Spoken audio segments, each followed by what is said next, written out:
Bonjour à toutes et bonjour à tous, je vous retrouve aujourd'hui pour la dernière étape de mon bouillon d'os.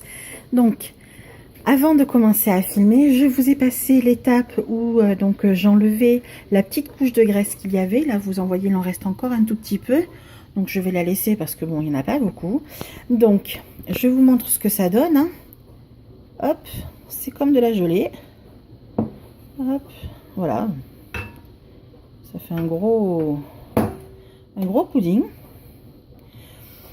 Donc moi ce que je vais faire, c'est que je vais les mettre dans des moules, les mêmes moules que j'utilise lorsque je fais mes mix de légumes, parce que comme ça c'est plus pratique. Je sais qu'en général une petite bouchée comme ça ou alors un petit glaçon comme ça fait une cuillère à café et demi. Là il y a à peu près une cuillère à soupe, et là j'ai de quoi faire un repas pour les deux chiens dans le moule en cœur. Donc on va le faire ensemble. Je vais prendre donc une grosse cuillère, et puis je vais commencer d'abord, je vais enlever le gros moule, je vais commencer par les petits moules, et puis bon, je vais pas non plus vous embêter avec toute la vidéo avec ma façon. Alors hop, voilà, donc on va le répartir.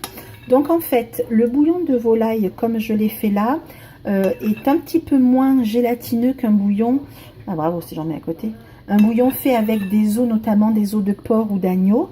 Donc là il n'y avait que des carcasses de volaille, donc je rectifierai le tir la prochaine fois, car j'ai des fémurs de bœuf qui m'ont été donnés par mon boucher, et voilà. Donc bon, je vais pas vous embêter avec le remplissage des petits bacs à glaçons. Donc voilà, je voulais juste vous montrer donc la consistance que ça a.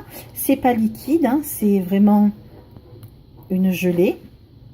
C'est bon pour les articulations, pour les chiens, c'est même bon pour les humains.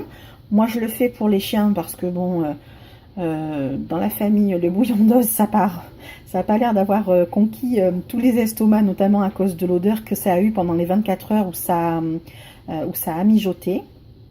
Mais ça va être très bien pour mes chiens, même s'ils n'ont pas de problème d'articulation.